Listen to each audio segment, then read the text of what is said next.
Hello, good afternoon. Welcome to Learning History Academy. कैसे हैं आप लोग? चलिए, हमारे क्लास सेवेंथ में चैप्टर 1 और चैप्टर 2 कंप्लीट हो गए हैं।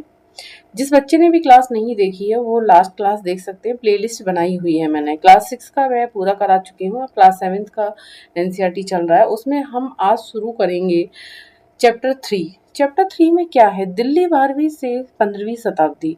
यहाँ पर ये बात की गई है। इससे पहले के जो चैप्टर्स थे, जो मैंने आपको पहला चैप्टर इसका पढ़ाया था, वो 700 से लेकर 1750 के बारे में था।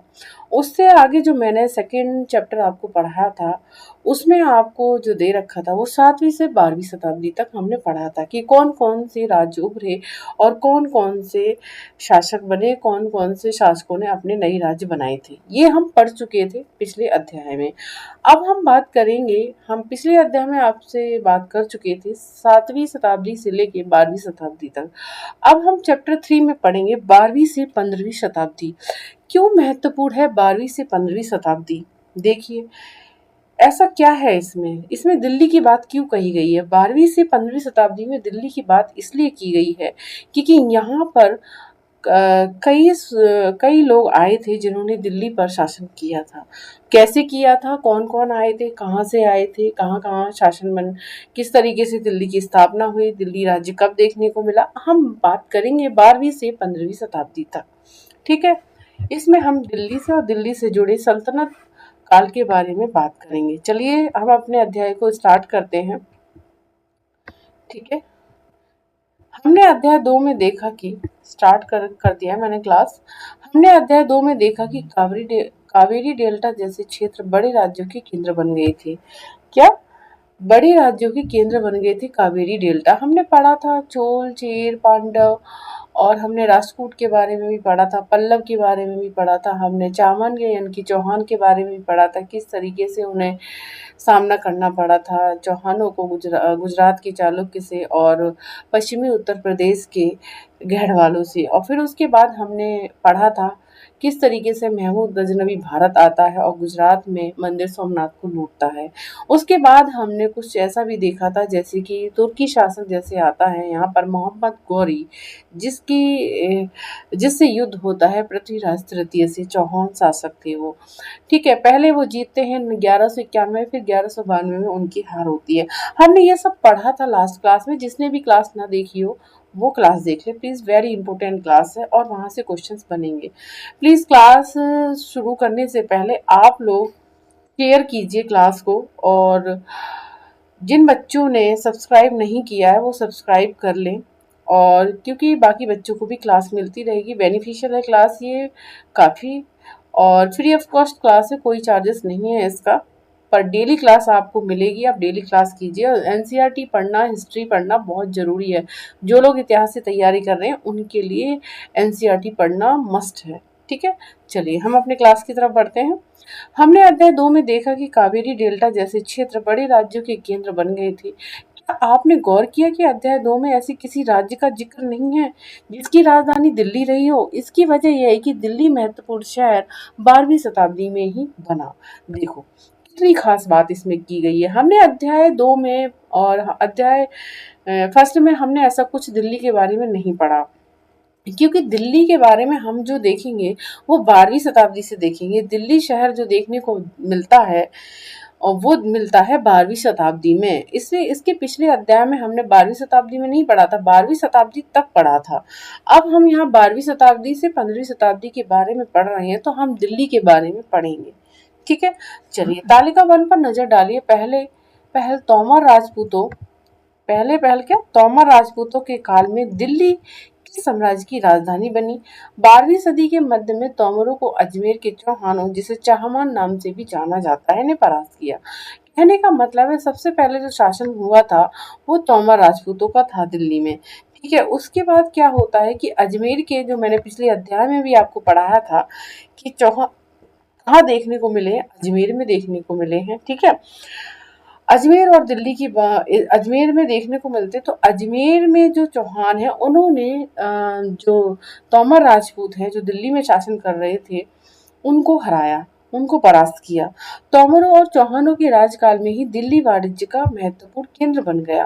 कहने का मतलब है जिस समय में तोमर राजपूतों और चौहानों की बात की जा रही है, उसी बीच में वाणिज्य का महत्वपूर्ण केंद्र बन गया। क्या? दिल्ली। दिल्ली क्या बन गया उस बीच? वाणिज्य यानी कि व्यापार होता था। ठीक है।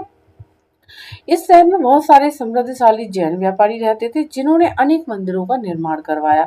इस समय में कुछ व्यापारी भी देखे गए हैं। भाई वाणिज्य का महत्वपूर्ण केंद्र इस समय बना है दिल्ली, तो ऑब्वियसली सी बात है कि यहाँ पर व्यापारी होंगे।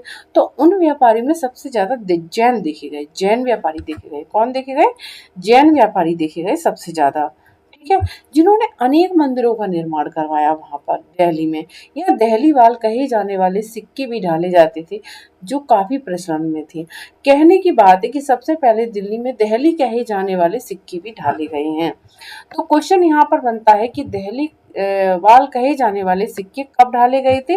जब राजपूत और चौहानों का समय था और वाणिज्य जब उभर रहा था, व्यापारी जब उभर रहे थे, उस समय कुछ सिक्के ढाले गए थे जो कि दहली वाल कहे जाने वाले सिक्के थे। ठीक है। दहली पाल कहे जाने वाले सिक्के थे। चलिए आगे बढ़ते हैं। 13वीं सदी के आरंभ में दिल्ली सल्तनत की स्थापना होती है। मतलब 13वीं शताब्दी में क्या होती है? दिल्ली सल्तनत की स्थापना होती है। क्वेश्चंस पूछा जाता है कि दिल्ली सल्तनत की स्थापना कब होती है? तो 13वीं शताब्दी में दिल्ली सल्तनत की स्थापना होती है और इसके साथ दिल्ली एक ऐसी राजधानी में बदल गई जिसका नियंत्रण इस उपमहाद्वीप के बहुत बड़े क्षेत्र पर फैला था। तालिका वन पर फिर से नजर डालिए और उन 5 वंशों की पहचान कीजिए जिनसे मिलकर दिल्ली की सल्तनत बनी।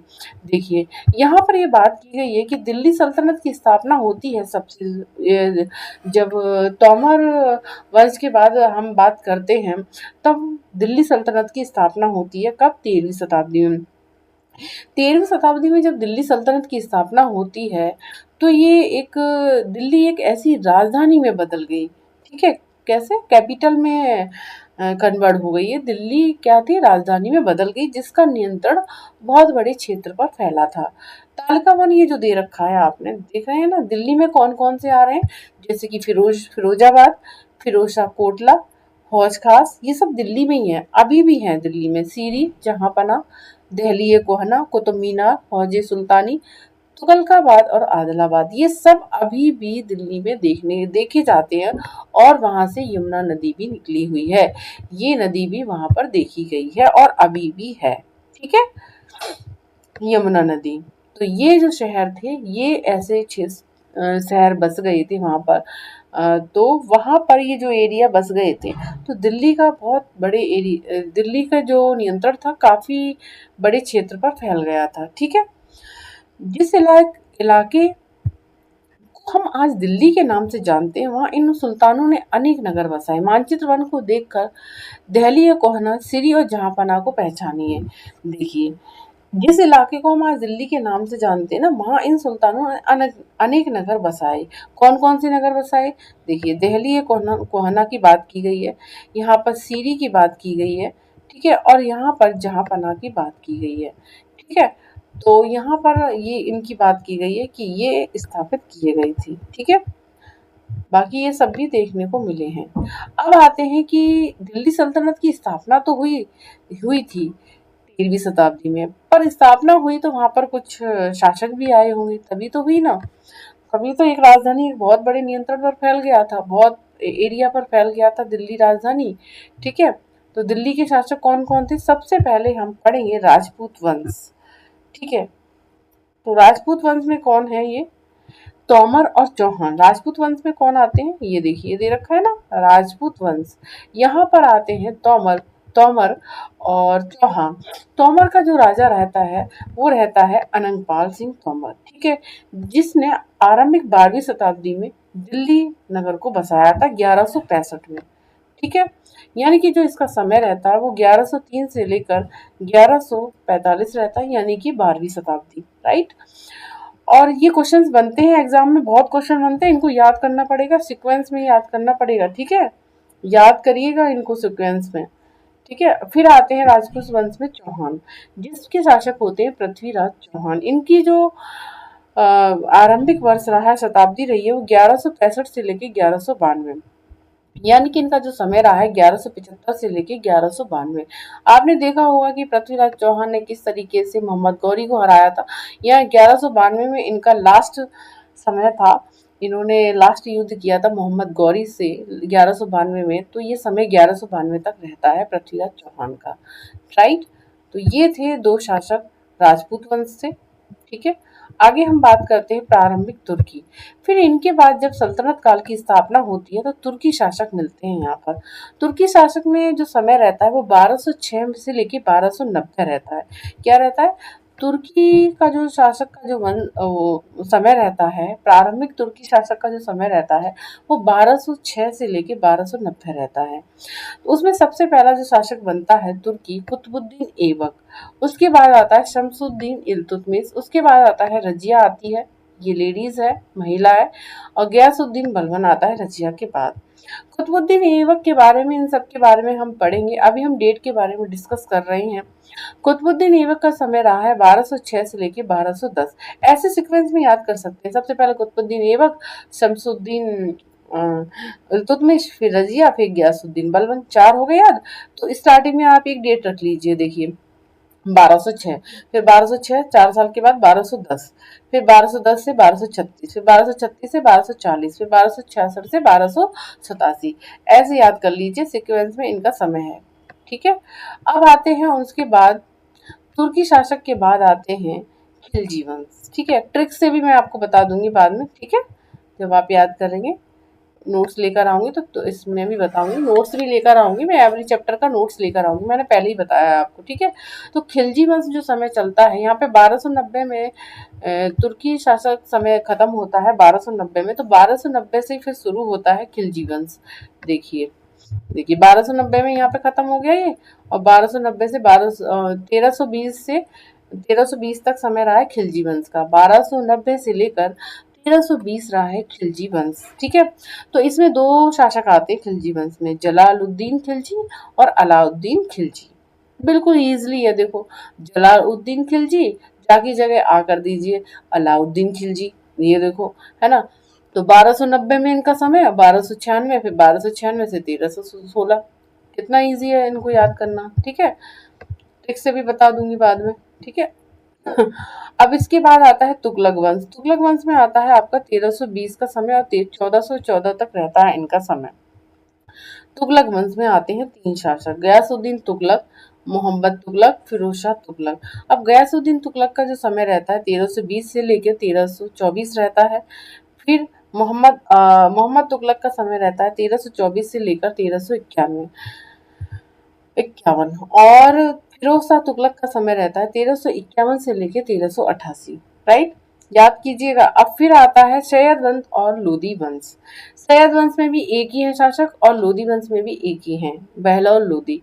तो इनको ना बहुत अच्छे से याद कर लीजिए। दो दो ये वंश है, इनमें तो एक है बस। सैयद वंश में देखो 1414 से लेके 1451 से शुरू होता है। फिर इसका समय 14 से 1421 रहता है। अब यहाँ पर सैयद वंश का समय खत्म होता है 1451। तो ऑब्वियसली सी बात है कि दूसरा वंश शुरू होगा 1451, क्योंकि दूसरा वंश दूसरे वंश को हराएगा तो उसी समय में तो उसका वंश शुरू होगा। तो लोधी वंश का 1451 से लेके 1426, सॉरी 1526 रहेगा। 1451 से लेके 1526 रहेगा। अब बहलोल लोधी का जो समय रहेगा 1451 से लेके 1489 यानी कि 1489 रहेगा। ठीक है। तो ये जो समय रहेगा लोधी वंश का, ये लास्ट समय रहता है दिल्ली सल्तनत में। ठीक है। कहाँ से शुरू होता है? राजपूत शासन से शुरू होता है और फिर लोधी वंश तक यहाँ खत्म होता है। तुर्की शासक हैं ये सब। ठीक है। ये तुर्की शासक हैं। फिर खिलजी वंश आता है, फिर तुगलक वंश आता है, फिर सैयद वंश आता है, फिर लोधी वंश आता है। ठीक है। तो ये जो है ना पूरा ये दिल्ली के शासक, ये रट लो, बिल्कुल रट लो। ये शुरू में ध्यान रखिएगा 12वीं शताब्दी में दिल्ली साम्राज्य बना था। ठीक है। कहाँ? 12वीं शताब्दी में। ठीक है। तो इसको आराम से आप देख लीजिए। ठीक है। और अच्छे से याद कर लीजिए। इस जो ये पूरा दे रखा है ना तालिका, इसको पूरा याद करिएगा आप लोग। ठीक है। अब मैं आपको आज क्लास में इतना ही बताऊंगी। मैं बता चुकी हूँ, सबसे पहले तोमर आते हैं, फिर चौहान आते हैं, फिर वहाँ पे व्यापार होता है, जो जैन व्यापार करते हैं, वहाँ पे सिक्के डाले जाते हैं, दहलीवाल कहे जाने वाले, ठीक है। फिर उसके बाद कुछ शहर बसते हैं, जैसे दहली, कोहना, सीरी, जहांपना, ठीक है। इनसे मिलकर हमारा क्या होता है, 5 वंशों की पहचान कीजिए जहाँ से मिलकर दिल्ली सल्तनत बनी। तो देखिए कितने वंश हो गए यहाँ पर, 1 2 3 4 5। देखो, दिल्ली सल्तनत में प्रारंभिक तुर्की शासक आ जाते हैं, ठीक है। फिर खिलजी वंश आता है, तुगलक वंश आता है, सैयद वंश आता है और लोधी वंश आता है। तो इनसे दिल्ली सल्तनत की स्थापना होती है। ये 5 वंश होते हैं। उससे पहले हमारे राजपूत वंश होते हैं, ठीक है। तो इन सब पहले तो अकबर को चौहान ने हराया, फिर चौहान के बाद जब पृथ्वीराज चौहान होता है, फिर उसके बाद फिर तुर्की यानी कि मोहम्मद गोरी जो होता है, मोहम्मद गोरी आक्रमण करता है भारत पर। तो उसके बाद मोहम्मद गोरी जब आक्रमण करता है 1192 में, तब पृथ्वीराज चौहान हार जाते हैं। फिर उसके बाद कुतुबुद्दीन ऐबक जो तुर्की शासक है, यानी कि जो उसका गुलाम होता है कुतुबुद्दीन ऐबक मोहम्मद गौरी का, तो फिर उसके बाद कुतुबुद्दीन ऐबक बनता है पहला शासक, तुर्की शासक, ठीक है। तो इस तरीके से हमने 5 वंश की स्थापना के बारे में वर्ष में जाना, और इनसे ही दिल्ली सल्तनत की स्थापना होती है, ठीक है। आगे के चैप्टर में मैं आगे की क्लास में मैं आपसे बात करूंगी सुल्तानों के अधीन दिल्ली, ठीक है। किस तरीके से सुल्तानों के अधीन दिल्ली रही, क्या क्या कार्य हुए वहां पर, क्या क्या वहां पे इतिहासकार देखे गए हैं, किसने दिल्ली को क्या कहा है, ठीक है। ये सब हम बात करेंगे कल की क्लास में, ठीक है। वेरी इंपॉर्टेंट क्लास रहेगी कल की, सुल्तानों के अधीन दिल्ली। बहुत क्वेश्चंस यहाँ से पूछे जाएंगे, ठीक है। ये जो भी क्लास 7th की क्लास, ये क्लास क्या, एनसीईआरटी तो 6 से लेकर 12 तक वेरी इंपॉर्टेंट है सभी बच्चों के लिए पढ़ने के लिए। प्लीज आप लोग ध्यान से पढ़िएगा, डेली क्लास देखिएगा, ठीक है। सब्सक्राइब कर लो, बेल आइकन दबा लो, प्रेस कर लो, और इसको अच्छे से डेली आपको क्लास मिलती रहेगी। डेली क्लास में अपलोड करती हूँ, डेली क्लास करती हूँ। हाँ, मैं मानती हूँ कि क्लास में अभी एक टाइम नहीं हो पा रहा है, मेरा फिक्स टाइम नहीं हो पा रहा है, लेकिन अगर आप सपोर्ट करेंगे तो मैं फिक्स टाइम पर क्लास लेकर आऊँगी आप लोगों के लिए, ठीक है। लेकिन मेरी जो क्लास रहती है वो 5 to 6 के बीच में ही रहती है। डेली क्लास आपको 5 to 6 या 6:30 के बीच में आपको डेली हिस्ट्री की क्लास आपको मिल जाएगी, डेली के डेली। और देखिए, और सीटेट पेपर 2 जिनका अभी एग्ज़ाम आने वाला है सितंबर 2026 में, उनके लिए तो एनसीईआरटी पढ़ना बहुत मस्ट है अभी फ़िलहाल के लिए। वो डेली क्लास देखें, क्योंकि एनसीईआरटी के 15 क्वेश्चंस उनके पक्के होते हैं सीटेट पेपर 2 में, ठीक है।